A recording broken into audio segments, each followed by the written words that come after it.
Buenas noches con todos. Bienvenidos a Pleamar 5, quinto Festival Internacional de Arte Contemporáneo, Arequipa 2021. Soy Milko Torres, artista visual de la ciudad, y en esta oportunidad tenemos el grato placer de escuchar a una de nuestras invitadas, también una colaboradora de ya en muchas ediciones, Daniela Ortiz, artista arequipeña cusqueña, que por buen tiempo radicó en España y ahora otra vez está acá en Perú, radicando en Cusco, en el Valle Sagrado, y que en esta oportunidad nos va a mostrar su portafolio de artista, nos va a enseñar qué ha trabajado en España, en Perú, todo su desempeño, y también vamos a tener la oportunidad de conversar con ellos sobre algunos temas que realmente van a ser muy interesantes para toda la comunidad artística arequipeña. Bueno, Daniela, gracias por aceptar la invitación. Este, te paso, continúa con tu presentación. Vale, hola Milko, muchísimas gracias por el espacio y muchas gracias por la invitación, sobre todo en un contexto arequipeño, al cual, como sabes, como muchos otros artistas, muy pocas veces una es invitada, a pesar de haber vivido ahí muchos años, y lo mismo que en el contexto peruano, ¿no? Que tiene sus ciertas reglas del juego, ¿no? Que espero que creo que muchas personas también están tratando de romper para que hayan otras formas de debate, otros espacios culturales, otras formas de conversar. Y bueno, sí, como decías, bueno, yo crecí en Cusco, después en Arequipa. De hecho, después quizás conversemos un poco más sobre eso, pero sobre Arequipa yo, de hecho, nunca he hecho un trabajo de arte, nunca he hecho algo en relación a eso. Creo que porque el trauma psicológico, emocional en relación a la experiencia vital en Arequipa fue bastante fuerte y una adolescencia bastante complicada en esa ciudad, que me cuesta bastante volver de hecho me costó 12 años volver a ir a Arequipa, ¿no? Por el nivel de conservadurismo y de, no sé, ¿no? Cierto grupo de la sociedad arequipeña que es bastante violento en sus formas para quienes no pensamos como ellos. Y bueno, y después de Arequipa salí corriendo apenas terminé el colegio, me fui a Lima y en Lima estuve en la Católica. Primero traté de entrar a Bellas Artes, no ingresé, después estuve en la Católica, y sostenerme en la Católica era muy difícil porque el precio era bastante caro. Entonces ahí es que decidí irme a Europa a estudiar, porque la posibilidad de estar en una universidad pública y trabajar a la vez era algo factible. Y claro, yo me fui por un lado con la idea de que el arte en mayúsculas está en Europa, que es esa idea colonial que a muchos de nosotros nos meten en la cabeza, que en realidad es que los recursos para poder ser artista están en Europa. Y después, la otra cuestión con la idea que Europa ha construido de sí misma, de que es tan superior de que ni siquiera es racista, ¿no? Yo nunca había ido a Europa antes y fue bastante impactante, no solamente, digamos, ver toda la violencia que se ejerce contra la población migrante y racializada en el contexto europeo y español en concreto, mediante una persecución a las personas migrantes, mediante detenciones, deportaciones, mediante asesinatos en las zonas de frontera, que no son en absoluto cuestionados. Después está Mario Vargas Llosa diciendo que no hay democracia en Perú, no hay democracia en Bolivia, ahora con todo el tema de Chile, lo que sea, pero en el país donde él vive, que hay más de 40.000 muertos y asesinados en las zonas de frontera y personas desaparecidas, nadie lo cuestiona, ¿no? Entonces, eso a nivel personal fue bastante impactante, y fue bastante impactante también el vivir la violencia y el racismo institucional de la Oficina de Extranjería, que mediante mecanismos legales te imposibilita acceder a los papeles que son necesarios para trabajar, para vivir y para todo allá, ¿no? Entonces, a partir de eso empecé, como digamos, a articular mi trabajo alrededor de ese tema, pero también a militar en organizaciones antirracistas. Estuve en la campaña por el cierre de los CIES, en el espacio del inmigrante, y más recientemente, junto con mi compañera Linda Porn, que también es artista, hicimos el colectivo Madrecitas, del cual voy a hablar un poquito después. Pero bueno, quería compartir algunas cosas en relación a eso, porque son temas cruciales y pilares dentro de mi trabajo, y he preparado una pequeña presentación para explicar algunas de estas cuestiones. Y bueno, yo he vivido 13 años en el contexto español, en concreto en la ciudad de Barcelona principalmente, Y bueno, como digo, bastante el trabajo que venía haciendo tenía que ver con analizar y denunciar y desmontar todos los mecanismos del racismo institucional. A mí una parte del trabajo que trato de hacer, no solamente como artista, sino también como militante, es el análisis de los mecanismos legales que utilizan para ejercer violencia racista contra la población migrante, sobre todo porque muchas veces se narra esta violencia como si fuese producto de un descontrol, pero en realidad hay todo un mecanismo legal detrás funcionando, hay unas decisiones políticas que deciden que a la gente migrante hay que deportarla o hay que quitarle sus hijos o un montón de tipos de violencia.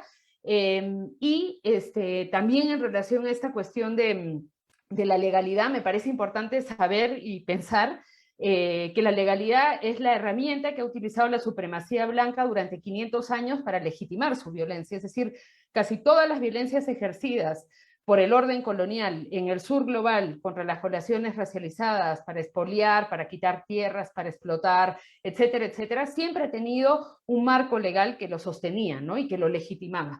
Y también siempre ha tenido todo un marco simbólico, ¿no? Y ahí es otra parte de mi trabajo que tiene mucho que ver con las representaciones y reivindicaciones racistas coloniales, sobre todo alrededor de los monumentos, por ejemplo, ¿no? Que es una cosa que he venido abordando bastante. Y bueno, para compartir un poco, por ejemplo, acá les muestro algunos de los símbolos en el contexto español, como el escudo, que es un escudo de hecho del año 86, cuando España está luego de la dictadura buscando su nueva identidad, su supuesta nueva identidad, pero por ejemplo en el escudo deciden mantener las columnas de Hércules y el plus ultra que hacen alusión al viaje de Colón, es decir, continúan reivindicando el colonialismo, esto con el Partido Socialista Obrero Español, supuestamente de izquierdas. El pasaporte español tiene la ruta de Colón y las 3 carabelas en la primera página, pensando que este es el pasaporte que determina la libertad de circulación de los españoles por todo el sur global, pero la imposibilidad de entrada para las personas que no cuentan con un pasaporte europeo, el día de la fiesta nacional, que de hecho es el 12 de octubre, ¿no? O sea, es la fiesta nacional española. Hubo el debate en el 86 en el Parlamento español si hacerla el 6 de diciembre o el 12 de octubre, pero se decide volver a 1492 y reivindicar ese carácter colonial y esa identidad colonial e imperialista, y después los más de 14 monumentos a Colón en todo el territorio español, además de los distintos monumentos a Pizarro, Almagro, etcétera, ¿no? Estos monumentos no solamente, digamos, honran a estas figuras de hombres blancos europeos que han ejercido violencia y han sido, digamos, quienes han abierto el camino al colonialismo que permanece hasta nuestros días, sino que también representan a las personas contra las cuales han ejercido esta violencia, representan personas indígenas, personas del sur. Y ahí me parece bien interesante que la representación en los monumentos coloniales normalmente juega con una narrativa de paternalismo, ¿no? Como lo vemos, por ejemplo, en el Monumento Colón de la ciudad de Lima, ¿no? La narrativa no es del racismo criminalizador, sino del racismo paternalista de este colonizador que supuestamente le hace un favor, ¿no?, al sujeto que en realidad está persiguiendo, asesinando, expoliando, etcétera, ¿no? Hay muchos monumentos, los de Bartolomé, las casas también son bien interesantes, y ahí también, bueno, no voy a entrar en profundidad en relación a eso, pero también otras cuestiones que me parece importante preguntarnos es quiénes han hecho estos monumentos coloniales, por qué, en qué momento, ¿no? Por ejemplo, el de Colón de Barcelona fue hecho en la Exposición Universal de Barcelona en 1988, perdón, y la segunda parte en la exposición de 1929. Esas exposiciones universales e internacionales eran, digamos, el principal, eran como las bienales o las documentas de la época, ¿no? Era el momento, digamos, las actividades culturales más importantes de Europa, donde construían una imagen de ellos mismos de progreso, de desarrollo, de civilización, en este caso, por ejemplo, de industrialización, como puede ser, por ejemplo, la Torre Eiffel, que fue hecha para la Exposición Universal de París en el 89, 1889, y era un símbolo del desarrollo industrial. Pero en esas exposiciones universales también pasaban otras cosas. Ahí es que empiezan a crearse los zoológicos, la mayoría de zoológicos europeos en donde habían animales que habían sido secuestrados del sur global para ser mostrados como exóticos y aparte, bueno, para ser sometidos a toda la violencia que supone un zoológico, pero también para reforzar todas esas narrativas exotizantes que les servía para mantener sus colonias y para reforzar la violencia colonial. Y después también habían los jardines botánicos y habían los invernaderos donde hacían esa misma operación, pero con las plantas, y había otro mecanismo, que era la exposición y exhibición de personas racializadas secuestradas del sur global y expuestas cual animales en lo que se denominan, que yo no comparto mucho el término, pero muchas personas usan el término zoológicos humanos, ¿no? Y así como cuando estaban presentando la Torre Eiffel en París, estaban también presentando a personas racializadas del sur global que habían sido, como digo, en muchos casos secuestradas, muchas de ellas luego morían después de ser expuestas de esa manera, para reforzar todo ese tipo de narrativas racistas, ¿no? Y es ahí también donde se construyen muchos de estos monumentos coloniales, de los cuales no voy a entrar a especificar, y que permanecen, y las autoridades y el poder español, europeo, sea de izquierda o de derecha, los mantiene porque son monumentos que mantienen una narrativa que les es conveniente, ¿no?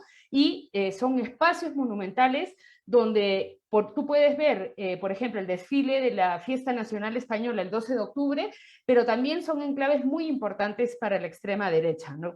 De hecho, Vox, el partido de extrema derecha que ha estado visitando Perú recientemente, casi todos sus mítines los hace al lado del monumento a Colón de Madrid, en la plaza de lo que llaman el descubrimiento, etcétera, ¿no? Y bueno, quería compartir un poquito esto para dar algunos ideas y temas en relación al trabajo que hago, y ahora sí voy a entrar al trabajo que hago en concreto. Primero voy a mostrar la versión en inglés de este trabajo que se llama La Rebelión de las Raíces, que son series de pinturas cortas, es lo que de hecho estamos mostrando junto con Milko en Pleamar 5. Estamos mostrando una serie que tiene que ver con el contexto de Ecuador, pero he hecho distintas pinturas que tienen que ver con distintos contextos, ¿no? Y esta serie es una especie, citando a una compañera que se llama Imaina Cáceres, una especie de fantasía anticolonial de situaciones en donde los espíritus de las personas racializadas expuestas en esos zoológicos humanos y de las personas migrantes y racializadas asesinadas por el racismo institucional actual se unen en una alianza anticolonial con las plantas y los animales que han sido también secuestrados para esas exhibiciones en esos jardines botánicos, en esos zoológicos, para, digamos, luchar en contra de ese poder colonial, ¿no? Entonces, también hay el formato pintura, que son unas pinturitas así como estas bien pequeñitas, hechas con acrílico, pero también lo he hecho en formato libro para que pueda tener más circulación, y como digo, hay una serie, es una serie abierta, o sea, como que nunca, no voy a dejar de pintarlas, y hay una parte que es en castellano y otra parte que es en inglés según el contexto en el que lo estoy trabajando, ¿no? Entonces, esto lo comencé también porque me invitaron a exponer en Hamburgo, y en Hamburgo hay uno de estos zoológicos que fue fundado por Karl Hagenbeck, que era un empresario alemán, que fue de hecho quien secuestró a muchas personas Selknam en el sur de lo que se denomina Chile. Y Karl Hagenbeck también hizo el jardín botánico, hizo el zoológico y exhibió a varias de estas personas. De hecho, hay un documental muy interesante que se llama Calafate, que es el recorrido de vuelta de dos personas Selknam que van en nombre de su comunidad a buscar los restos de sus antepasados que fueron expuestos en estos zoológicos humanos y que terminan encontrándolos y recogiendo, pero durante todo el recorrido explican cómo era toda esta violencia que se ejercía, ¿no? Y entonces en esta historia que, digamos, que invento, Karl Hagenbeck también secuestró una llama, y hay una foto de una llama, de los hijos de Hagenbeck subidos en una llama. Entonces, con todo esto, lo que hice fue esta pintura en donde el cadáver de la llama, ¿no? Y digamos los nutrientes que da el cadáver de la llama alimentan a los animales del museo del zoológico de Hamburgo, que también fueron secuestrados por Hagenbeck, ¿no? Y estos animales se llenan de esa fuerza anticolonial del espíritu de la llama y terminan tumbando el monumento a Karl Hagenbeck, así como tumbando el centro de detención de migrantes de Hamburgo, ¿no? Y después también, cuando estaba empezando a leer sobre estos temas, encontré una cosa que me pareció bien bonita en el sentido de esa como rebelión de la naturaleza en contra del poder colonial, ¿no? Y encontré que en la vida real, en la realidad, Karl Hagenbeck terminó muriendo porque una serpiente que había secuestrado de África le mordió y lo terminó matando con el veneno de la serpiente, ¿no? Que me parecía algo también bien bonito. Entonces hice esta pintura sobre esa historia, y también una pintura que honra al espíritu de la serpiente que mata a Karl Hagenbeck. Después es sobre Bélgica, ¿no? Y en donde digamos, la relación colonial de Bélgica con lo que se conoce ahora como República Democrática del Congo, y en este contexto, pues, el espíritu, el cuerpo, de hecho, desaparecido de Patrice Lumumba, quien fue el primer ministro de la República Democrática del Congo, que fue asesinado por dar un discurso profundamente anticolonial en frente de los reyes de Bélgica, y bueno, asesinado, desaparecido entre las autoridades belgas y la CIA, de hecho, termina nutriendo una planta que es comida por las madres congoleñas, y estas madres luego tienen hijos. Estas madres se ven forzadas a migrar al contexto de Bélgica, pero sus hijos, gracias a esta planta que ha sido nutrida por Patrice Lumumba y por el espíritu de Patrice Lumumba, tienen la fuerza, digamos, para tumbar el monumento a Leopoldo II, que, como posiblemente saben, hay muchísimos monumentos a quien era el rey de Bélgica, que fue, digamos, el gestor de toda la violencia colonial en el contexto del Congo, en donde hubieron más de 6 millones de muertos, además de todo el expolio de los territorios, ¿no? O esta otra, que es el espíritu de Semira Damu, que era una chica migrante que fue asesinada durante su deportación por la policía belga, que obviamente siempre quedó impune, nunca fueron a la cárcel ni nada por el estilo, la ahogaron en el avión mientras era deportada, y en esta pintura su espíritu está regando una palmera que actualmente, y es real eso, está secuestrada en los jardines botánicos de Leopoldo II, que aparte cuando vas te lo cuentan con todo el orgullo y te dicen, esta palmera la tenemos, que la trajo Leopoldo II del Congo desde esa época, y entonces ella nutre y riega esta palmera, que luego cuando hay una visita oficial a esos jardines que se llaman Leken, del ministro del Interior belga, le terminan cayendo unos cocos en la cabeza y lo terminan matando, ¿no? Y después hay una celebración también del espíritu del coco y, digamos, la justicia anticolonial que ha hecho, ¿no? Entonces, sí, son muchas historias. Este es el Palacio de Cristal de Madrid, por ejemplo, donde se exhibió a personas filipinas también secuestradas, y después los vidrios terminan rompiéndose y matando a los españoles que celebran el 12 de octubre. Después ahí está, que tiene que ver con Francesc Darder, que es una especie de Karl Hagenbeck en el contexto catalán, que también era digamos, estos naturalistas o lo que sea, que secuestró a personas y las exhibió en el contexto de Barcelona, y también murió porque una serpiente le mordió. Pero en esta ahí pongo como al espíritu de Tupac Amaru, que me parecía bonito como incorporarlo en esta historia de la serpiente que muerde a Darder. Y bueno, son muchas pinturas que no voy a poder mostrar ahora, pero voy a pasar a otra cosa porque son muchas pinturas. Y en realidad, esto comenzó, en realidad antes, o sea, yo comencé con esta serie corta sobre Fernandito Tupac Amaru. Esto fue lo primero que hice en este tipo de formato así similar como a un exvoto también. Me invitaron a hacer una intervención visual para una revista digital, y hice esta serie de pinturas, una revista de política de la izquierda española, y hice esta serie de pinturitas en donde hago como una memoria visual de Fernandito Tupac Amaru, que era el hijo menor de Micaela Bastidas y Tupac Amaru, y que dentro de esa narrativa paternalista de los españoles no fue asesinado. Digamos, se compadecieron de él, bueno, lo hicieron pasar por debajo de los cadáveres de sus padres, ver cómo lo asesinaban, y luego lo condenaron a ser desterrado a un territorio africano que estaban, digamos, colonizados por los españoles, pero luego en ese proceso los españoles dicen, este niño tiene en su memoria toda la rebelión de sus padres, entonces mandarlo a ese territorio africano puede ser un riesgo porque podría iniciar un levantamiento anticolonial aliándose con los africanos de ese territorio. Entonces finalmente deciden mandarlo a España, ¿no? Y entonces ahí hay una cosa por un lado, una memoria bastante borrada sobre Fernandito Túpac Amaru, y después también sobre que, en cierto modo, él es el único descendiente directo del cual el cuerpo aún queda, porque, como saben, en la sentencia de muerte que imponen los españoles, también una sentencia absolutamente legal, que muchos de ustedes seguramente la han leído, se dictamina que las partes del cuerpo vayan a distintas partes del país para hacer un acto de adoctrinamiento, pero también una desaparición de esos cuerpos para que no haya un lugar de peregrinación para reivindicar a Túpac Amaru y Micaela Bastidas, ¿no?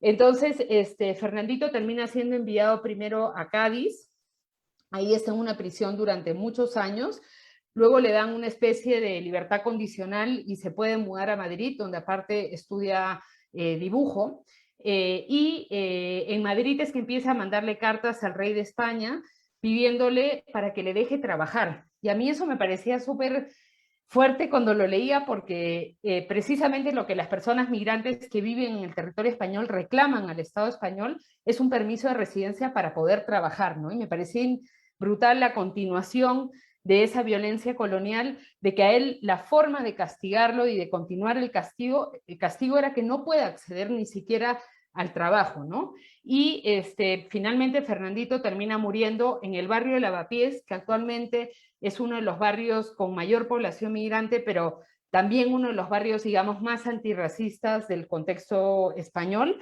Es donde han habido, por ejemplo, donde hay primero muchísimas organizaciones antirracistas están en Lavapiés, pero después también han habido levantamientos muy fuertes, como cuando Mamen Valle, un compañero senegalés, fue asesinado en una persecución contra la venta ambulante, y fue asesinado, o sea, murió de un paro cardíaco producto, digamos, del nivel de estrés que supuso la persecución. Y esa vez, o sea, cuando murió Mamen Valle, o sea, hubo fuego en Lavapiés, ¿no? O sea, nunca había visto yo en España un levantamiento tan fuerte y tan radical, ¿no? Y entonces lo que hice fue, en esta primera pinturita, contar toda esta memoria sobre Fernandito. En esta segunda, que vendría a ser el momento de la rebelión, pedirle a su espíritu para que le dé fuerza al movimiento y a las organizaciones antirracistas en el contexto español, para que puedan tumbar el monumento a Colón y utilizarlo como un ariete para abrir la puerta del centro de internamiento de extranjeros, donde están las personas migrantes encerradas antes de ser deportadas. Y luego un momento de justicia en donde ardan y su espíritu, digamos, haga arder los centros de menores, que ese es otro tema que vengo trabajando y denunciando bastante en relación al tema de las quitas de custodia por motivos racistas, clasistas y machistas, así como la judicialización de la maternidad como una violencia patriarcal y racista en el contexto de Europa, que a veces se replica también acá, pero bueno, esos otros temas. Pero el caso es que ahí pongo a Fernandito junto con Ilyas Tahiri y Jesús Ander, que es Ilyas Tahiri, un chico marroquí que fue asesinado en un centro de menores, y Jesús Ander, un menor de 9 años colombiano, y también es bien fuerte porque no hay, como de Jesús Ander, por ejemplo, no hubo ni siquiera debate. Tanto feminismo, tanta protección de la infancia, tanta izquierda, Podemos y no sé qué en España, y 2 menores murieron en centros de menores del Estado. Uno de ellos, hay un video de cómo ha sido asesinado en el caso de Ilyas Tahiri, y en el caso de Jesús Ander se terminó suicidando porque quería volver con su familia, ¿no? Y ni siquiera había un debate político en relación a eso, como no lo hay en relación a los asesinatos y las muertes en las zonas de frontera, ¿no? Y entonces ahí, como digamos, los espíritus de ellos lo que hacen es arder esos centros de menores donde se ejerce esa violencia y hacer que las madres y las familias migrantes puedan reunirse de vuelta con sus hijos, y un momento de reparación en donde el cuerpo de Fernandito, que muchas personas dicen que se sabe dónde está, que definitivamente el Estado español sabe dónde están los restos de Fernandito, porque era un preso político muy valioso para la corona española en su momento, regresen a el contexto, ya sea Bolivia o Perú, ya sea digamos, en el contexto de Latinoamérica, ¿no? Y en ese mismo momento también acá hay un comedor popular que se llama Micaela Bastidas, y la líder, digamos, que organiza este comedor vio esta pintura y me pidió que si podía hacerles el cartel de su comedor, hice esta pintura que también justo fue interesante porque hubo todo un debate hace poco porque salió un libro para niñas, para niños de Micaela Bastidas y de pronto era rubia, ¿no? Y que era, o sea, como que habían hecho una representación así que Micaela Bastidas salía con rayitos, que eso tiene que ver con que finalmente, ¿no? Cuando la historiografía oficial ya no puede hacer nada más que aceptar que en la memoria popular que han tratado de borrar por todas las vías posibles, sigue ahí Micaela Bastidas y Tupac Amaru, y sigue toda esa historia, blanquearla, ¿no? Que es una forma también de incorporar y, digamos, y blanquearla y despolitizarla, porque también incluso están ahora narrando, ¿no? A veces a Micaela Bastidas y Tupac Amaru como próceres de la independencia, como si su proyecto de independencia hubiese sido el mismo proyecto que después se lleva a cabo en 1821, y cuando sabemos que son proyectos de independencia a nivel ideológico y de programa completamente diferentes, así como la composición de las personas que lo lideraban, ¿no? Por decir que la independencia que se llega a hacer es una independencia, digamos, más criolla y no una independencia indígena, ¿no? Cuando alguien, no sé quién puso esto, cuando había ese debate, dijo, no, Micaela Bastidas, esta imagen se parece más a ella, y salió alguien a decir, oye, no te malees, pero la has hecho negra, que no sé qué, ¿no? Y es como, pero Micaela Bastidas también era afrodescendiente, o sea, era mestiza, indígena y afrodescendiente, ¿no? Entonces también como hay todo ese borramiento de la racialización de las, bueno, ese es el cartelito por si quieren apoyar al comedor, también tiene Yape. Y bueno, esta es la serie que está ahorita expuesta junto con Pleamar, o sea, hemos hecho una impresión porque las pinturas ahorita están en Ecuador, también tiene que ver con historias. Acá les podría contar una, por ejemplo esta, ¿no? Que dice, después de trabajar y mucho limpiar, Norma tiene además que batallar contra el racismo institucional. En la oficina de extranjería que la quiere ilegalizar fue a tramitar su permiso de residencia y laboral. Tan solo entrar, escuchó la seguridad gritar, esa bolsa no puede pasar. Y sus deliciosos chontancuros que antes fue a comprar le hicieron decomisar. Chontancuros son como una especie de gusanos que se comen en Ecuador. Los chontancuros fueron a parar a la basura de aquella oficina de extranjería, donde de su bolsa escaparon y con anticolonial armonía se fueron a alimentar, engullendo con alegría cada orden de expulsión que el poder colonial emitía en extranjería. Larga vida a los chontancuros que con su hambre y alegría lograron evitar que la policía deporte de manera forzada a aquellos perseguidos por la española ley de extranjería. Y de ahí, esta también se las quería leer porque me abre para poder, y ya con eso quizás creo que ya me he pasado mucho rato hablando, bueno, todavía creo que tengo un ratito, que puedo hablar un poquito más de las quitas de custodia y para explicarles un poquito más cómo es que funciona y también qué es que estamos haciendo sobre eso. Y esta dice, en las costas de Senegal está Mamecomba Bang, la diosa del mar que va a luchar contra la violencia colonial de la España imperial, que roba peces del mar mientras hace asesinar a migrantes que van a intentar la frontera cruzar. Eso para mí era bien importante nombrarlo, porque de hecho hay un cuento senegalés muy bonito que muchos compañeros de Senegal siempre explican, que es de un pescador que debido a la pesca industrializada española que explota las costas no solamente de Senegal, sino de muchos otros países africanos, cada vez tenía que ir más lejos y más lejos en el mar para buscar el pescado. Y es así como llega el primer cayuco, que es como llaman a las barcas senegalesas, a las costas españolas, y es que llegan los primeros migrantes, porque los recursos están siendo saqueados y en el contexto de Senegal el tema de la pesca es muy importante, ¿no? Y entonces eso es lo que hace que no haya recursos y que la gente tenga que finalmente migrar, ¿no? Y de ahí dice, Mame Cumbabán con amor va a alimentar a los peces de aquel lugar para así aumentar el omega 3 en su sistema nutricional. De ahí la siguiente dice, con la pesca industrial, esos peces van a robar de las costas de Senegal para hacerlos exportar y a Génova llegar a la mesa de un lugar donde niños migrantes arrebatados por los servicios sociales son encerrados sin piedad. Con tristeza comerán aquel pescado y su cuerpo nutrirán de omega 3 que tanto fortalecerá su memoria anticolonial.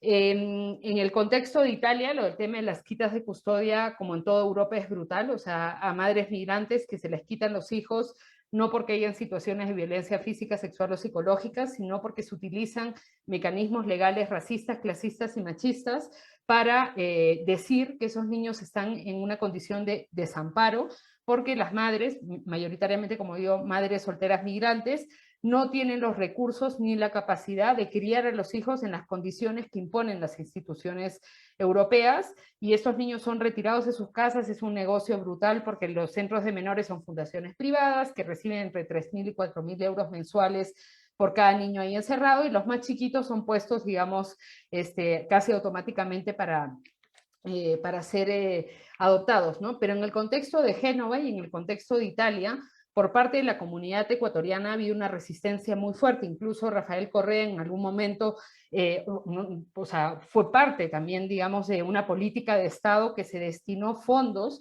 para que haya un equipo de abogados que hiciera procesos de recuperación de esos menores, y se lograron recuperar más de 20 chicos ecuatorianos que habían sido retirados con estos mecanismos racistas. Y digamos, la resistencia de las mamás en el contexto en el contexto de ecuatorianas en Italia ha sido bastante fuerte también. Y esta es la última que dice: gracias al omega 3 su memoria resistirá, y esos niños jamás olvidarán que de sus hogares los fueron a arrancar y con racismo encerrar para luego hacer adoptar. Tan profundo será al recordar que la memoria anticolonial los hará tumbar el monumento colonial de Francisco Orellana. Porque también una cosa que conversamos con varias mamás que han vivido esto, y en concreto, bueno, yo me tocó vivir la situación de que a mi mejor amiga le quitaron a su hija, y eso fue un golpe así bastante fuerte a despertar a esta realidad. Y es a partir de eso que junto con Linda formamos Madrecitas, que es una organización de madres migrantes en contra de las quitas de custodia, que trabajamos con abogadas, con psicólogas para hacer el acompañamiento, hacer la recuperación y hacer la denuncia también de toda esta violencia que es sistémica. O sea, no es que de pronto, no sé, todas las compañeras migrantes, madres solteras que eran mis amigas en el contexto español, estaban ya sea judicializadas por el padre de sus hijos, como era mi caso, que el padre de mi hijo tiene pasaporte italiano y me metió un juicio digamos, para ejercer violencia en mi contra, o ya sea judicializadas si no había padre europeo por parte del Estado, para quitarles, con la intención de quitarles a los niños, ¿no? Que es una violencia, yo creo que es como, digamos, la vanguardia de la violencia de género, ¿no? Es una nueva violencia de género que está existiendo, y es por parte de las propias instituciones, ¿no? Y una de las cosas que pasa con este tema es que cuando los niños son muy chiquitos, y si pasan a un proceso de adopción, se les cambia el nombre. Entonces, hasta que no tienen 18 años, no pueden saber cuál es su identidad.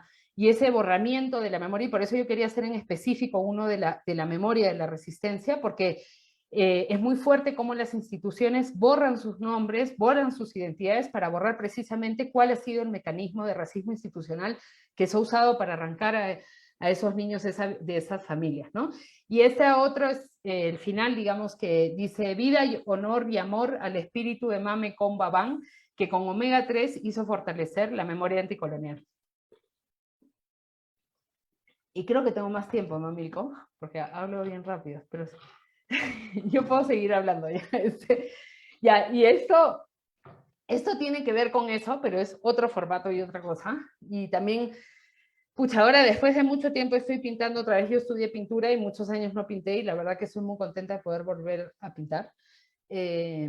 No solamente porque es algo que individualmente disfruto mucho de hacer, sino porque creo que es un lenguaje, no sé, pues no, como que funciona muchísimo mejor que a nivel, sobre todo para poder explicar en detenimiento y hacer una especie de pedagogía política con estas herramientas. O sea, es muy útil, ¿no? O sea, tienes colores, tienes formas, puedes poner texto, puedes poner muchas cosas para explicar algo, entonces puede ser muy pedagógico, ¿no? Entonces, en ese sentido también estoy muy contenta de poder estar volviendo a pintar, ¿no? Y esa es me invitaron bueno, eso en verdad, la idea la tenía hace muchos años, que hice una performance en donde me hizo una transfusión de sangre de un español cuando estaba embarazada, para denunciar el sistema del jus sanguinis, porque en el contexto español y europeo en general, los hijos de las personas migrantes que nacen en el territorio español y europeo no tienen derecho a la nacionalidad, a pesar de haber nacido en el territorio, sino que heredan la nacionalidad de sus padres. Por ejemplo, mi hijo es peruano a pesar de haber nacido en Barcelona, y heredan también su estatus legal. Es decir, si tú no tienes permiso de residencia, tu hijo es considerado un inmigrante ilegal desde su nacimiento. Si tú tienes permiso de residencia para 2 años, tu hijo tiene permiso de residencia para 2 años. Si tienes para 5, ¿no? Entonces, de esa manera, digamos, el racismo institucional se ejerce a los niños desde que nacen, ¿no? Y toda esta narrativa de que, no, los niños allá son españoles o lo que sea, tanto los españoles que lo piensan y tanto como mucha gente del sur, no es real, ¿no? O sea, los niños desde que nacen pueden ser considerados incluso inmigrantes ilegales y estar sometidos a una deportación en cualquier momento, ¿no? Y entonces yo hice una performance sobre el jus sanguinis y el tema de la sangre y no sé qué y todo esto hace muchísimos años, pero cuando hice como el display de la performance, pensé mucho en la pintura de Frida Kahlo, de las 2 Fridas, que hay esta transfusión de sangre, donde en realidad ella está hablando de su identidad mexicana y su identidad alemana, etcétera, y siempre se me quedó eso en la cabeza, de que yo quería hacer una pintura con eso, ¿no? Entonces recién este año le he podido hacer, después de como 4 años o así, para una exposición en México, y aparte, claro, una exposición en México, y también dije, pucha, chévere, que justo como Frida Kahlo era de ahí y tal, y que hice esta como, digamos, no sé, ¿no? Como honra a la pintura de Frida Kahlo, pero hablando del jus sanguinis y de la patria potestas, ¿no? Que para mí son los 2 marcos legales que a las mujeres migrantes en el contexto europeo condicionan estar sometidas o que sus maternidades y las crianzas de sus hijos estén sometidas a violencia patriarcal y a violencia racista, ¿no? Entonces, hacia el lado derecho está todo el tema del jus sanguinis, que es esto que les expliqué de no derecho a la nacionalidad y del sometimiento a los niños a la ley de extranjería, etcétera. Y por el lado izquierdo está la patria potestad, que es el marco jurídico patriarcal colonial capitalista que determina, por ejemplo, que un padre irresponsable, que como fue el caso del padre biológico de mi hijo, ¿no? Él no quiso saber absolutamente nada en relación a la crianza y a las responsabilidades paternales de mi hijo, hasta que, como bien sabes, Milko, que está ganado ahí con algunas cosas de eso, hasta que tuvo 2 años, y la manera en la que entró fue a través de un juicio en donde me acusó a mí de yo no permitirle ver al niño, a pesar de que yo iba básicamente persiguiéndolo. Incluso fui al país donde él vivía a buscarlo, llevando a mi hijo, y hice todo lo posible, pero como había ADN de él dentro del cuerpo de mi hijo, él tenía el mecanismo legal, o digamos las herramientas legales para poder judicializarme a mí.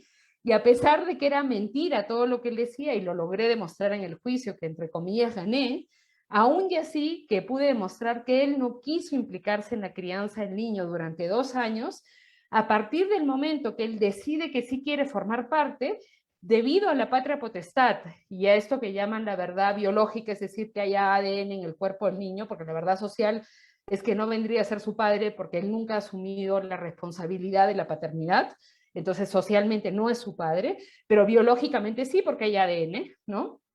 Entonces se le empieza a reconocer la patria potestad.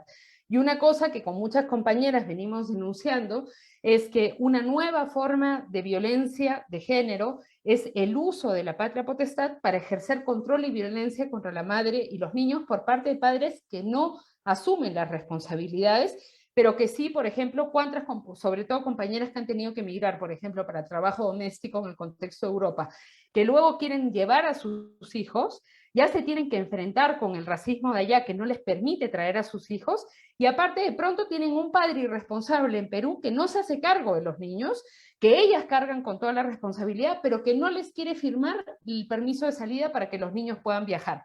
Y entonces, ¿por qué? Porque la patria potestad, yo he visto procesos judiciales de hasta 8 años para que un tipo que nunca ha cuidado a sus hijos y no ha pasado ni un centavo, se le desreconozca el derecho a tener control sobre esos niños, ¿no? O como pasa en el caso del padre de mi hijo, o sea, yo asumo todas las responsabilidades de crianza, de cuidados, etcétera, y él solamente lo ve cuando él quiere y hace las cosas, digamos, como él quiere, pero cuando le dé la gana, si quiere, puede judicializar. Y ya para terminar, este es uno de los últimos trabajos que he hecho, que se llama Los hijos no son de la loba y Figli no son de la lupa, que es, me invitaron, pucha, y eso fue bien complicado porque yo hace tiempo que ya no hago performance así, y porque estoy haciendo muchas cosas de pintura, de cosas hechas, digamos, más a mano, y me invitaron a hacer una performance en la base de un monumento en Roma, en el Gianicolo, en un cerro ahí, y para mí era bien complicado porque ya era como que el lenguaje, la performance, no sabía cómo iba a hacer algo, porque quería hacer algo como que tenga, digamos, más la estética de las cosas que estoy trabajando ahora y el lenguaje que estoy usando ahora, que es donde quiero, como quiero trabajar, ¿no?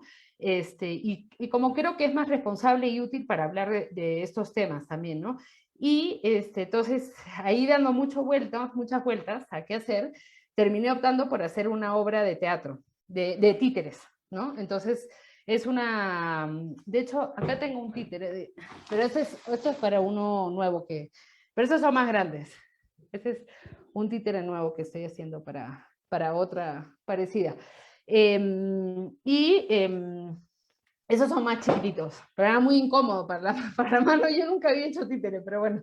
Y, y fue, aparte tenía creo que 2 semanas para hacer todo y era súper difícil y bueno, ya en fin. Y entonces hice un recorrido porque luego también cuando ya he montado en exposición, digamos, la pieza sobre esto, también decía cómo la monto, porque ya no hay los monumentos que usé en el recorrido que llevaba la gente antes de ver la obra de títeres.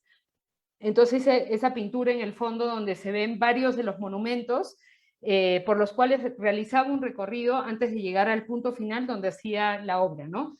Y la obra, como digo, se llama los, los hijos no son de la loba, y es una historia de una loba que tiene que ver con la loba de Rómulo y Remo, y tiene que ver también con toda una investigación que hice ahí de cómo el fascismo italiano y en concreto Mussolini refuerza mucho la idea de que los niños le pertenecen al Estado y cómo muchas por ejemplo, el monumento al cual me invitaron a trabajar era Anita Garibaldi, una luchadora por la reunificación de Italia, no sé qué vaina, pero para Mussolini fue una excusa para imponer su narrativa sobre la maternidad y lo que era la mujer. Y después también hubieron muchas instituciones dedicadas a la infancia y a los menores, donde se reforzaba esta idea de que los niños le pertenecen al Estado, que es la idea que permanece tanto en Italia como en el resto de Europa para permitir las quitas de custodia hoy en día, que incluso la izquierda blanca y el feminismo blanco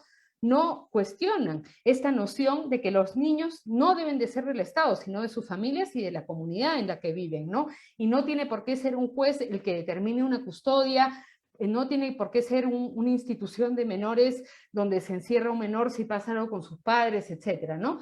Y entonces, bueno, es la historia de esta loba que trata de robarse a un niño y que tiene que ver con todo este tema de Rómulo y Remo también porque una parte que no se cuenta de Rómulo y Remo es que la mamá, Ilia Rea Silvia, todo el mundo piensa que ella abandona a sus hijos, pero en realidad ella era una virgen y es violada por Marte y su papá como castigo le quita a sus hijos, la mata a ella y a los niños los dejan tirados.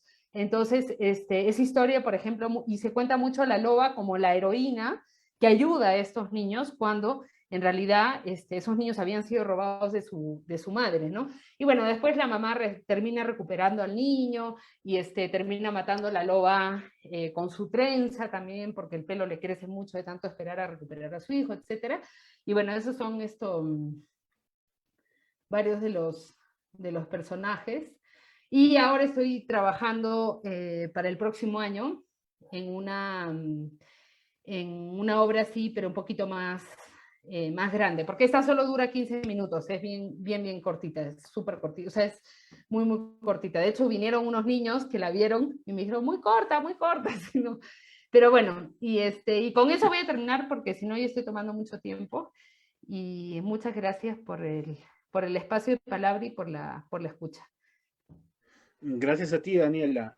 Nos interesa mucho ahora abordar un poco tu posición sobre el escenario peruano, ¿no? O sea, si bien tu trabajo está centrado un poco a las problemáticas que viven los migrantes en Europa, ahora que vives en Perú, nos gustaría saber cuál es tu posición política, ¿no? Tú eres una disidente y de alguna manera, ahora que estás acá, debes tener una mirada mucho más objetiva, ¿no? Porque vienes de afuera, no has estado contaminada un poco de lo que sucedía acá. ¿Qué opinión tienes del actual escenario Mm. político y también del escenario cultural, que tiene que ver mucho con el escenario político, ¿no? Cómo se domina la cultura para desarrollar un discurso muy cercano a lo que Vox hace en España, ¿no? Porque existe una programática política que se está ejecutando en el Perú. Pucha, justo ha llegado un momento que para mí es de aprendizaje así total y más viviendo en el contexto del sur andino, pues que como sabemos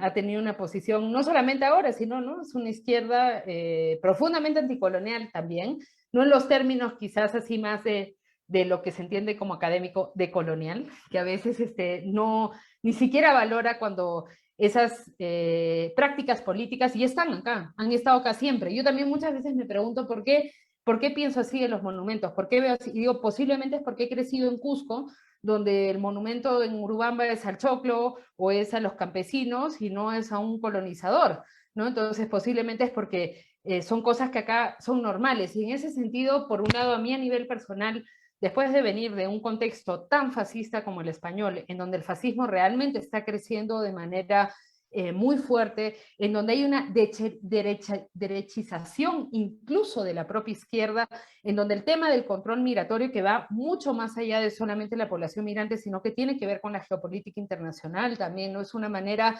de no permitir que aquellas personas que vienen de los territorios que España trata de controlar con las elecciones acá, o sea, ¿cómo puede ser que cuando hay elecciones en Perú, hay elecciones en Chile, hay elecciones en Venezuela, hay elecciones en Bolivia o cualquier cosa que pase en Cuba, España tenga un rol político? O sea, ¿de qué estamos hablando? Que mandan a sus observadores, a sus no sé qué, que sale Vargas Llosa, el Marqués, a hablar de todos estos temas, ¿no? Pero entonces también, o sea, para mí ha sido haber llegado justo antes de las elecciones y haber visto de cerca, pero en este contexto, sobre todo, quizás no en el contexto de Lima, que está mucho más contaminado con los medios, por ejemplo, que es brutal, ¿no? O sea, la maquinaria narrativa que están teniendo sobre, o sea, uno puede ser crítico con Pedro Castillo, Vladimir Cerrón, con Perú Libre, con lo que sea. O sea, una cosa es tener una crítica interna a nivel de procesos de lucha que siempre los ha existido en todas las organizaciones políticas, en todos los procesos de lucha, a nivel interno hay debates, hay disputas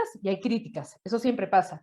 Pero otra cosa es la maquinaria de propaganda de la derecha, que en muchos casos lo que es llamada como izquierda caviar o lo que vendría a ser una izquierda progre o lo que vendría a ser esta izquierda eurocéntrica o blancocéntrica que hay en Lima también adopta, que a mí eso me parece súper preocupante, es esa agenda política que no quiere permitir, por un lado, que ciertos sujetos entren a tener espacios de poder y que si se les va a permitir solo sean, digamos, personas racializadas que ocupen puestos de poder simbólicos para evitar un debate sobre el orden colonial dentro de las instituciones y cómo se ha llevado el Estado y cómo funciona el Estado, ¿no? Entonces, en ese sentido también para mí ha sido bien interesante, por ejemplo, ver acá cómo esos medios de comunicación, yo no creo solamente porque, digamos, no llegan, sino porque la gente en muchos contextos no quiere ni ver esos canales porque ya son racistas, ya no se ven representados en esos canales, o sea, ya en sí hay un rechazo de esos medios de comunicación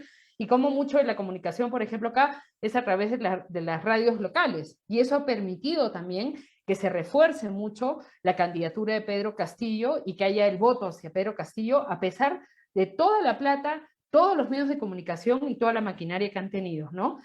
Ahora, pensando en, digamos, lo que está pasando ahora, ahora mismo, eh, eh, creo que la situación es bastante complicada porque hay una derecha súper agresiva. Como digo, creo que hay un sector de la izquierda en Lima que tiene poder político y tiene poder mediático y tiene poder económico y tiene poder dentro de lo que viene a ser el marco institucional, porque eso que denuncian muchas personas de las argollas, que es real. O sea, hay mucha gente que odia a Perú Libre, que no quiere que entre, como me decía mi compañero, ¿no?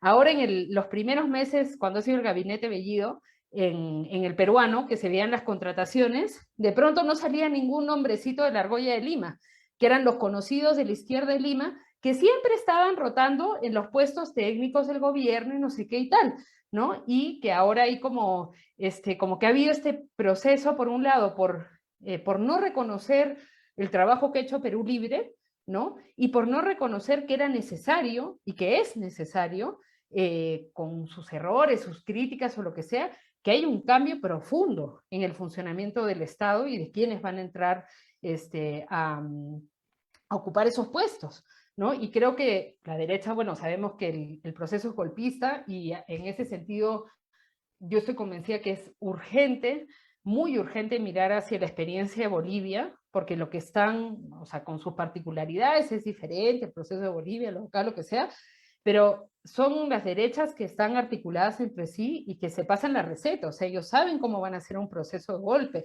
saben cómo desgastar un gobierno, cómo construir, cómo legitimar, o sea, que incluso dentro de ciertos contextos de la izquierda latinoamericana, no, hasta ahora no se considera que ha sido un golpe lo que pasó en Bolivia.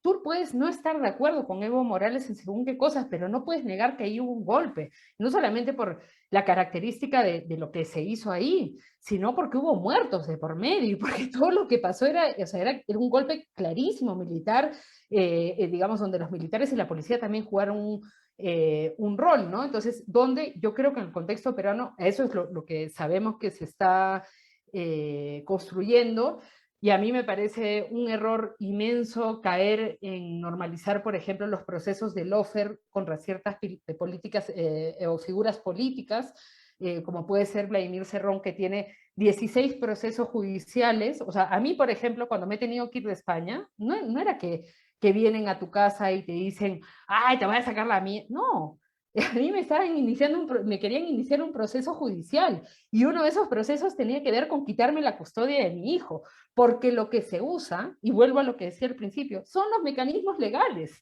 A Tupac Amaru, todo lo que le hicieron fue legal. Él era ¿cómo decían esto? Bueno, no es traidor, sino hay un término específico que usan, que también lo usaron contra Alberto Pizango. Entonces, ahí yo digo, una cosa son las críticas internas y las disputas internas que hay que tener, compañeros que hay que expulsar o lo que sea, pero otra cosa es normalizar los mecanismos de judicialización de la política que está utilizando la derecha, por ejemplo, ¿no?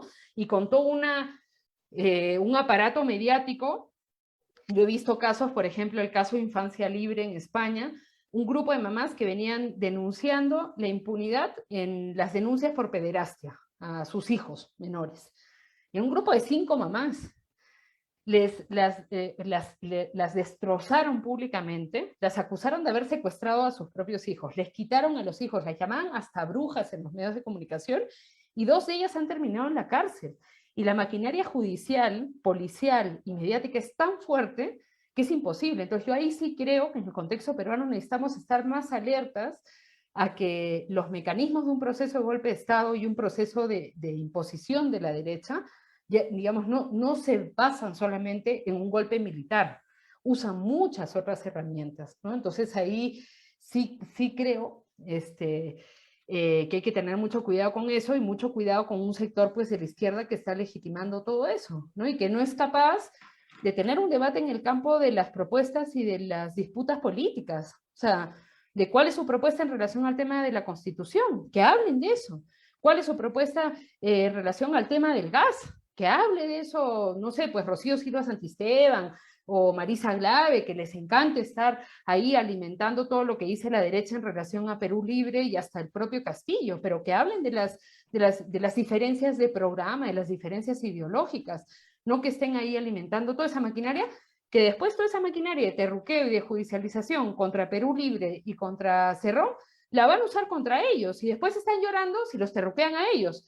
Y digo, ya, o sea, a Bellido, a Cerrón, a todos ellos los pueden terruquear. Pero si te terruquean a Giselle Ortiz y no sé, a Rocío Silva Santisteban, todo el mundo salta por los aires. ¿Por qué ese terruqueo es legítimo y el otro no? Porque unas son, digamos, consideradas más blancas, o son blancas directamente, y los otros son hombres de provincia, racializados, ¿no? Entonces, ahí también creo que hay una cosa, o sea, ahorita también está viendo, o sea, ha entrado a la política nacional de una manera muy contundente gente de provincia, que muchos, digamos, históricamente no ha habido ese espacio, ¿no? O el uso del quechua, por ejemplo, dentro del Parlamento, que ha sido usado simbólicamente siempre, nunca para dar un discurso en quechua, para hablar realmente en el sentido político, o hacer una propuesta o hacer un discurso completo en quechua, ¿no? Entonces ahí también creo que lo cultural, más allá de las cuestiones de las instituciones, también se está disputando ahí, ¿no? O sea, esa cultura que tanto quieren poner en marca Perú, de pronto ha entrado al gobierno y ya no les gusta, pues, ahí ya no les parece bonito, ¿no? Claro, es bien contradictorio lo que está pasando ahora en el Perú, ¿no? Y estas contradicciones tienen un matiz estructural. Néstor García Canclini, por ejemplo, hablaba, ¿no? Cuestionaba, ¿cómo podemos hablar de posmodernidad en Latinoamérica si nunca hemos pasado por la modernidad? Y eso me lleva a pensar en otro tema que de alguna manera lo he venido entendiendo estudiando a Quijano. ¿Cómo podremos hablar de decolonialidad si nunca nos hemos descolonizado? Como bien sabes, Daniela, Quijano propone de que no perdamos el tiempo pensando en la descolonización, pero si lo vemos desde el punto de vista de los que estamos fuera de Lima, es algo realmente necesario. O sea, para poder pensar en la decolonialidad, tendríamos que descolonizarnos, ¿no? Entonces, y si no hacemos ese esfuerzo, jamás vamos a poder soñar con un Estado intercultural, multiétnico, inclusivo. Entonces, me gustaría saber también cuál es tu posición acerca de estos avances teóricos, ¿no? Hace poco conversaba con un invitado que se va a presentar próximamente en Pleamar y que radica en París, y me decía que para él, desde su perspectiva, digamos, de migrante en Europa, era un cuento esto de las teorías decoloniales, porque ya había sido fagocitado por la derecha y la izquierda blanca, como bien tú lo retratas, había sido el nexo, ¿no? Me decía, ¿cómo le puedes creer a un teórico de la decolonialidad que enseña en una universidad gringa en Estados Unidos, por ejemplo? ¿No? Y me decía, o sea, Latinoamérica tiene que deconstruir esa posición, digamos, que ha sido ya tragada, ¿no? No sé, ¿cuál es tu opinión? O sea, yo siempre he pensado, por ejemplo, en el contexto europeo, de colonialidad sin antirracismo, eso es una mierda, no sirve para nada. Las teorías decoloniales, o llamadas decoloniales, porque también hay gente que no se reconoce como tal, o que se tal, tienen que estar al servicio y funcionar para las luchas, porque han sido pensadas para eso. Cuando Frantz Fanon escribe, cuando Angela Davis escribe, cuando Quijano escribe, pero bueno, y ahí en concreto pensando en Fanon, por ejemplo, que es una figura crucial para la teoría decolonial, llamada decolonial, era una figura que pensó e hizo digamos, en sentido práctico y de una teoría para la lucha y para una lucha armada, incluso en muchos casos, porque yo después también veo de pronto gente hablando de Fanon ahí, pero si el huevón estaba en Argelia metido pero en el meollo de la lucha armada en contra de los franceses, ¿no? Y es desde ahí que han venido muchas de esas teorías. Si bien obviamente hay ciertas figuras que se acomodan en, digamos, en los espacios institucionales, yo también sí creo que hay otras figuras que tienen un pie, como puede ser, por ejemplo, Ramón Grosfogel, que tiene una práctica política muy activa, mucho más activa que su práctica teórica y académica. Es una persona que trabaja con distintas organizaciones en Latinoamérica, en Venezuela, en Cuba, con organizaciones de base en el contexto europeo, con los independentistas que viene articulando en distintos lugares, y ahí sí me parece que hay un trabajo interesante. De hecho, como digo, su producción teórica es bastante poca comparado, digamos, a la actividad política que él mueve e impulsa. Y ahí yo creo que hay una disputa constante, ¿no? O sea, a mí también me da mucha rabia de pronto ver, ¿no? Que muchas personas que militábamos en el antirracismo nos quemamos en nivel de desgaste y nos quemamos porque la gente te odia por hablar de esos temas, ¿no? En plantear ciertos debates, en denunciar ciertas cuestiones en relación al racismo que nos han escupido en la cara para que no lo hagamos en el contexto de la izquierda blanca y de la izquierda intelectual y de la academia española y catalana. Y después de 2 años los ves a estos mismos que te estaban tirando mierda, como a mí me pasó con el profesor Manuel Delgado, que me gritó y me sacó llorando de una charla por denunciar que en Cataluña existe racismo en catalán y que existe una historia colonial de Cataluña, que se ha enriquecido y su industrialización ha sido con eso, ¿no? Y que me trataron pero como un perro, y verlo a él 2 años después presentando textos y libros sobre ese tema. Y donde, claro, si lo dice él, es absolutamente aceptado, porque aparte ya está totalmente descafeinado también, ¿no? Entonces, y ahí en relación a lo que decías, ¿no? O sea, yo sí creo, yo normalmente no me identifico como decolonial, normalmente pienso más como anticolonial, porque sí creo que hay, digamos, la condición colonial de ocupación en muchos sentidos, incluso, o sea, en el contexto de Colombia hay una base militar gringa. Estamos viviendo en un contexto en donde Europa y Estados Unidos ha invadido militarmente Afganistán, Mali, ha invadido, donde tiene una base militar en Guantánamo, en Cuba, donde hay presos que traen de otros territorios que están controlando a nivel colonial, y en digamos, figuras como Mario Vargas Llosa, figuras como todas esas figuras políticas o como Cast en Chile, son figuras, digamos, del orden colonial, son los virreyes que siguen existiendo, ¿no? Entonces yo también comparto absolutamente la visión de que antes de construir una teoría decolonial, lo que se necesita construir es una lucha anticolonial, que va a necesitar palabras, términos, sí, pero que no van a ser términos y palabras para que estén en el aire, esos son para organizarnos, para comunicarnos, para poder tener debates en condiciones, lo que sea, ¿no? Pero no para estar ahí, no sé, volando, ¿no? No sé. Claro, podemos concluir que urge un proceso de concientización, ¿no? Del pueblo latinoamericano, y en especial el peruano, el surandino, porque realmente nunca hemos pasado por una etapa en la cual se vuelva al origen de las primeras insurrecciones anticoloniales, como tú bien decías, lo de Tupac Amaru, lo de Pumacagua, todas esas primeras rebeliones no tenían nada que ver con la independencia criolla, burguesa centralista que se dio en 1821, ¿no? O sea, por ejemplo, no deberíamos estar festejando este bicentenario, porque en realidad solo fue un cambio de posta entre una élite y otra, ¿no? Y esto me lleva un poco también a algo que has citado, ¿no? Por ejemplo, has citado a Vargas Llosa, ¿no? Vargas Llosa, el virrey en Arequipa, ¿no? Y toda la movida de élite que hay en el sur, que de alguna manera se está articulando entre ciudades como Santa Cruz, Arequipa, Córdoba, para neutralizar de alguna forma lo que pasa en La Paz, ¿no? Y esto me llevaría a preguntarte, Daniela, ¿cuál es tu relación con la virreinal Arequipa? ¿No? Volviendo un poco a tus raíces, a tu raíz familiar y todo Pucha, eso. no tengo casi relación, creo que a la justa se Entramos un llama con mi poco mamá, a este lado pero no, picante de sí, la entrevista, sí, no, no. porque de Mire, verdad, Daniela, es algo de lo que no hablas nunca. no, Y tiene que ver porque, con tu historia, ¿no?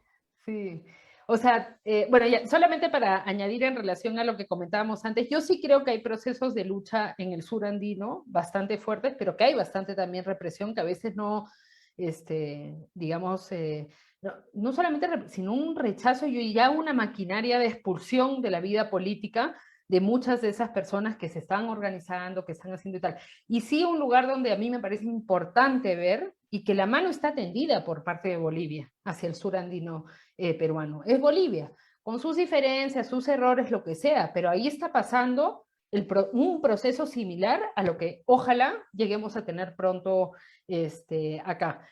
Y pensando en Arequipa, bueno, yo a Arequipa no volví desde que me fui, no volví como 12 años, porque para mí fue, yo como fui criada en Cusco, que yo creo que el contexto es completamente diferente, para mí fue un impacto muy fuerte la vida en el contexto arequipeño, muy, no sé, ¿no? Muy violento, elitista. Yo estudié en el Prescott, que es un colegio privado pues con unos códigos racistas, clasistas, machistas, brutales, si bien no todo el alumnado, digamos, pertenece a la élite, el propio colegio adoptaba toda esa ideología, y pues cuando me fui, nunca más, no volví en 12 años, como te digo, o sea, no volví, nunca volví a Arequipa en 12 años. La primera vez que he vuelto ha sido cuando he estado con ustedes, que gracias porque me han arropado bastante, porque sí tengo algo de relación con alguna parte de mi familia,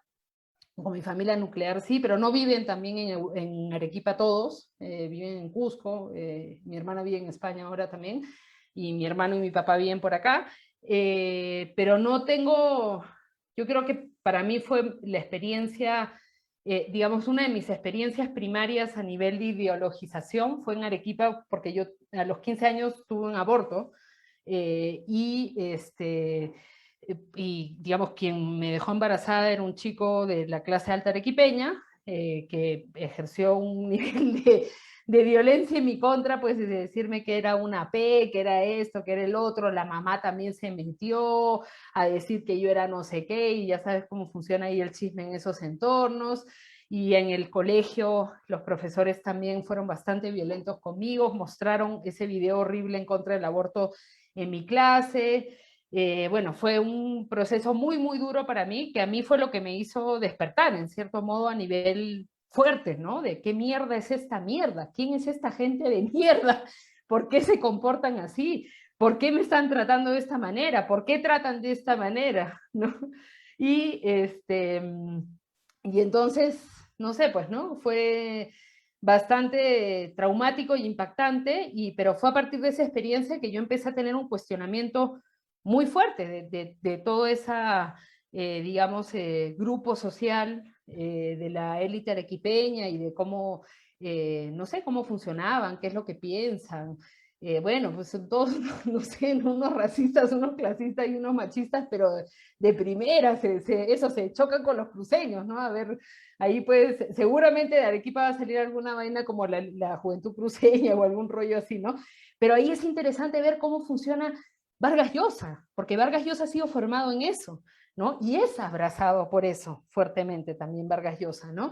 Y Vargas Llosa es una figura crucial para el orden colonial, por eso le dan el premio Nobel, no así nomás te dan un premio, tú puedes ser buen escritor, pero no, por ejemplo, a Tania Bruguera, por el rol que está teniendo ahora en el ataque hacia Cuba, le han dado el premio Velázquez, no así nomás te dan un premio de ese tipo, ¿no? No así nomás, porque esos son premios políticos también. Y el reconocimiento, por ejemplo, de Perú como país invitado en Arco, ese año era el año que se hace el Grupo de Lima. Necesitaban reforzar la idea de Perú como un país sólido, fuerte, que tiene cultura, que tiene presencia y tal. Y entonces ahí Vargas Llosa, ¿cómo se llama el festival que hay en Arequipa? Eh, High Festival, que tiene muchos recursos, que trae figuras que hablan de lo de colonial, por ejemplo, ¿no? Pero con Vargas Llosa, o sea, ¿qué es eso? Es una maquinaria de blanqueamiento de los términos de lucha política en un contexto y en un, digamos, en una institución o ámbito cultural que está reforzando todo el racismo, que jamás va a cuestionar a Vargas Llosa y todo lo que viene apoyando y reforzando, no solamente él, sino todo su entorno político, por ejemplo, en el contexto español, ¿no? Que hasta han sido parte de la maquinaria de persecución a los independentistas, que se quedan callados con todo lo que pasa con las personas migrantes allá, en fin, ¿no? Entonces ahí, pucha, la cultura, como siempre, pues puede ser una herramienta de resistencia o puede ser una herramienta del poder, ¿no? Y ahí creo que Vargas Llosa ha sido crucial para Latinoamérica y para Perú, ¿no? Y es por eso que no es casualidad también todo el tema con la esposa de esta Presley, que es una socialité, ex esposa de Julio Iglesias, ¿no? Porque ahí construyen figuras públicas que influyen en las ideas, que construyen ideología, ¿no? Y que meten ideología como lo está haciendo Vargas Llosa, ¿no? Claro, y a los peruanos, y en especial a los arequipeños, nos encanta esa figura internacional, ¿no? Del jet set. Y de alguna manera, muchos arequipeños que no han leído ni siquiera un libro de Vargas Llosa, quieren identificarse con ese blanco famoso y todo lo que trae, ¿no? Y de alguna manera, la programática que están desarrollando para manejar la cultura desde su blanquitud, desde su eurocentrismo, ¿no? Nos afecta directamente. Más aún si analizamos el contexto surperuano, donde existe una izquierda que siempre está cometiendo errores, ¿no? El gobernador Yica, que se hizo pasar por un pachamamista, un líder mesiánico que ahora está encarcelado, ¿no? O algunos líderes de la izquierda puneña, por ejemplo, esta izquierda desunida, esta izquierda que deja que se le filtren topos fujimoristas y que se presenten como sus candidatos e incluso lleguen a ganar elecciones. En Mm. Cusco también ha pasado mucho de esto. Entonces, quizás también es un momento de repensar la izquierda, ¿no? O sea, yo, Daniela, la verdad no creo mucho en Cerrón y su pandilla, pero pienso que también es responsabilidad de los que estamos del otro lado en refundar, ¿no? Esta oposición a la ultraderecha, que sobre todo en el sur está tomando el poder silenciosamente y con una programática cultural y con el manejo total del arte, porque bueno, ahora que estás acá, Daniela, te puedes dar cuenta cómo es que todo el arte surperuano está enfocado a convertirse en un souvenir para los pocos gringos que compran, ¿no? Y más allá de No, y eso no hay como un los recursos discurso, públicos, o sea, ¿cómo puede ¿sí? ser que hasta hace pocos años incluso los recursos públicos solamente estaban para la élite, ya ni siquiera la élite de Lima? O sea, ¿cómo puede ser que familias, artistas que tienen dinero, usen recursos del Estado, recursos públicos que vienen de los trabajadores que pagan impuestos al Estado para reforzar sus argollas de arte? Eso es lo que es inaceptable. O sea, yo siempre, por ejemplo, en el contexto español, que hay mucho, digamos, financiamiento público para producción artística, sobre todo en Cataluña, en Barcelona, una cosa que yo veía que de pronto mucha gente que tenía una situación económica muy buena, aplicaba fondos públicos. Y yo decía, o sea, no, pues si tú tienes plata, ¿por qué aplicas a fondos públicos? Los fondos públicos tienen que ser para gente que no tiene recursos, no tiene capital para iniciar sus proyectos culturales, artísticos o lo que sea. Y ese es un debate que también yo creo que tiene que ver, porque mucho del dinero público peruano de la cultura, por ejemplo, yo recuerdo cuando fue lo de Arco Perú, que hubo una denuncia de Santiago Yaguarcani sobre que con dinero público se había pagado pasaje casi solamente a los artistas de Lima, muchos de ellos, como digo, con recursos económicos, ¿no? Y a los artistas de provincia no se les pagó el pasaje para viajar, no se les cubrió, y eso es una constante, ¿no? O sea, ¿a qué se está destinando eso? Porque eso también, después, ¿qué termina pasando? Claro que la situación es tan precaria que no te puedes dar ni el espacio-tiempo para pensar en un proyecto con un contenido, con un esto, con el otro, con tal, ¿no? Y terminas, como muchos compañeros no les queda otra que tener que vender para lo que sea rápido porque hay que cubrir el mes, ¿no? Y después los recursos están para otras cosas, ¿no? Para que hayan, no sé, pues grandes eventos de no sé qué, que un montón de plata para esto, para el otro. O sea, ¿cómo puede ser que el director anterior del Mali haya sido el que venía del MACBA de Barcelona? ¿Cómo se llama? Ahorita me voy a acordar. Colombiano. No, español. Yo decía, un Ah, virrey, bueno. mandaron ahí al Mali, mandaron un virrey, que aparte ni siquiera era, pues ya, que digas, un español experto en arte latinoamericano, en arte peruano. Era un tipo que no tenía ni idea, el Bartomeu Marí. No tenía ni idea, o sea, con todos los respetos, él puede saber de otras cosas, pero un señor que no te podía nombrar ni 4 artistas contemporáneos peruanos, porque no, o 4, no sé, 10 artistas latinoamericanos, porque lo trajeron ahí con el sentido de, ay, si traemos a este, no, no puede ser que con recursos públicos y con instituciones públicas se haga ese tipo eh, de cosas. Pues no, o sea, no. Y esa es una parte que yo creo que es importante reclamar.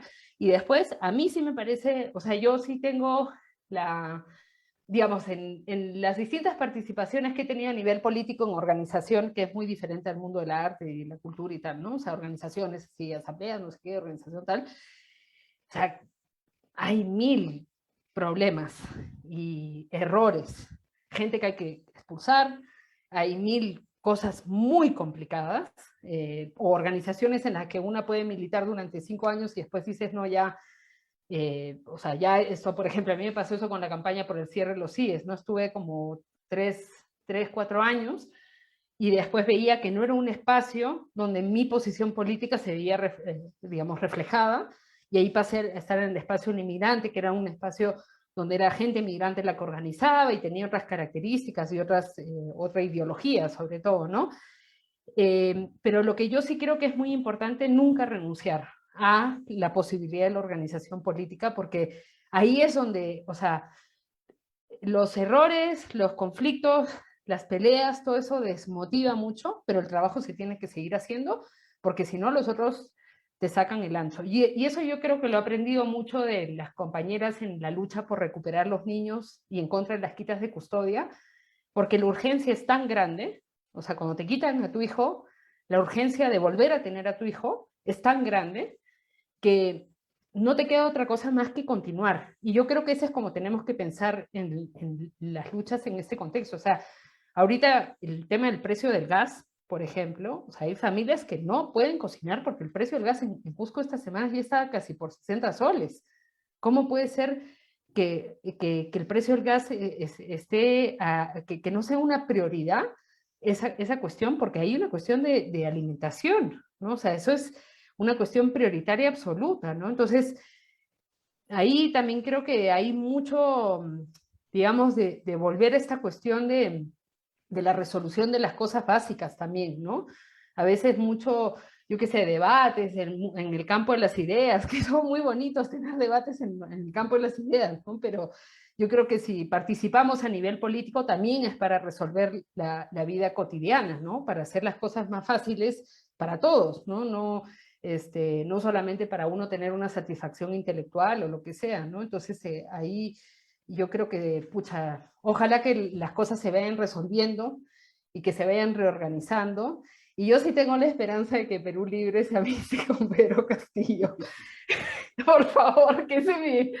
Bueno, Realmente, no, lo digo porque, pucha, Perú Libre es sus huevadas, ¿ya? Pero hay gente que sabe, pues, no sé, que saben cosas, bueno, cosas cosas con las que comparto bastante, otras no, pero otras varias sí comparto bastante con Perú Libre.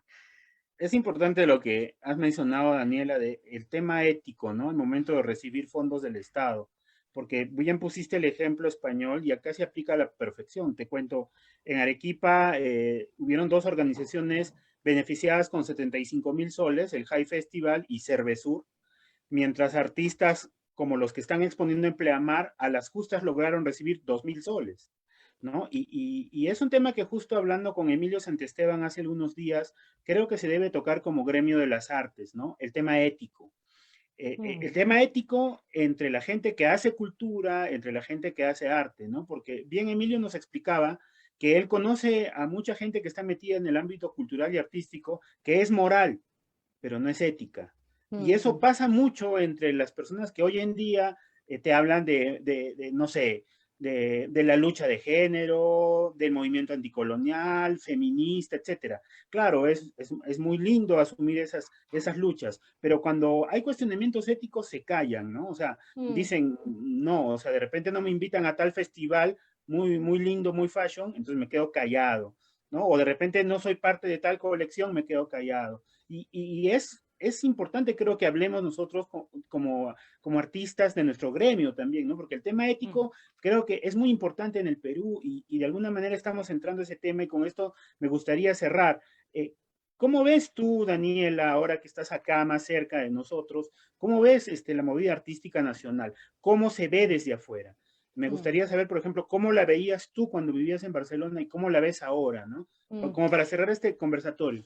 Yo sí creo que, digamos, la acaparación de los recursos que ha habido por parte, digamos, de ese poder blanco eurocéntrico, con artistas principalmente de Lima o de la élite y tal, ha perdido cierto terreno en el ámbito de la representación. Es decir, hay más artistas que tienen otros contenidos, que vienen de otras experiencias, que están ocupando espacios de representación. Eso es súper importante y que están accediendo a algunos recursos, pero yo sí creo que tiene que haber un debate profundo sobre, digamos, lo que se entiende por los recursos del Estado de Cultura y hacia dónde tienen que ir y qué cosas se tiene que financiar y cómo se tiene que pensar y financiar esas cuestiones. Y otra cuestión que tiene que ver, yo creo que con la organización de los artistas a nivel de sindicalización también, ¿no? Porque después uno por ahí puede estar ahí logrando no sé qué, pero después saber métete a trabajar con un museo, o sea, lo que supone para muchos artistas meterse, incluso es una pérdida de dinero,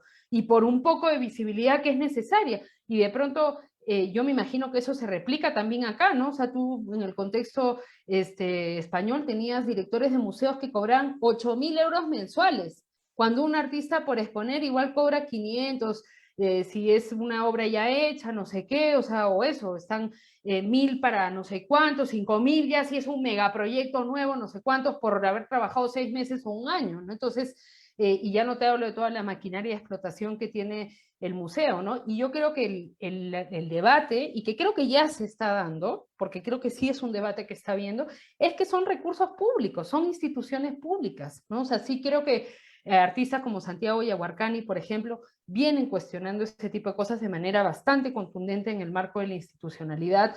Tú también eres otra persona que viene cuestionando bastante la cuestión de cómo se está haciendo lo de la representación, pero también lo de los recursos, ¿no? Y en ese sentido, sí creo que acá hay mucho más debate en el contexto europeo sobre ese tema, ¿no? O sea, en el contexto europeo creo que los artistas de los sures, es decir, artistas árabes, de países africanos o latinoamericanos, son los que vienen cuestionando de, por ejemplo, ¿por qué si mi mamá o yo pago impuestos en España no tengo derecho a aplicar una beca, por ejemplo? O nunca voy a ser escogido, porque no soy no uso el lenguaje y las estéticas, no soy del esto, digamos, de esa argolla que también hay allá, ¿no? Entonces ahí también hay cierto debate, pero creo que acá sí... Y con sus cuestionamientos a lo que uno quiere en relación, por ejemplo, al Ministerio de Cultura de cuando ha estado Ciro Gálvez, en el sentido de que yo posiblemente no comparta mucho con él de sus estrategias y tal, pero sí creo que ahí fue un golpe interesante para esa argolla que está acostumbrada a manejar el Ministerio de Cultura como si fuese su, no sé, pues, ¿no? Su oficina, pues, ¿no? Como si ellos tuviesen el derecho natural de estar ahí, ¿no? Y ahí creo que es algo que hay que disputar porque hay mucha gente haciendo un trabajo genial, que tiene ideas geniales, que tiene un trabajo que es necesario para la sociedad, que eso también hay que entender. Los artistas que tienen que ser financiados con fondos públicos es porque están haciendo trabajo que es, no, yo a veces yo también veía así, ¿no? De pronto ese que llaman, un amigo le dice el palo con bolsa, ¿no? Esto de esa cosa, pues, ¿no? Un triángulo en una esquina, así, conceptual súper abstracto, ¿no?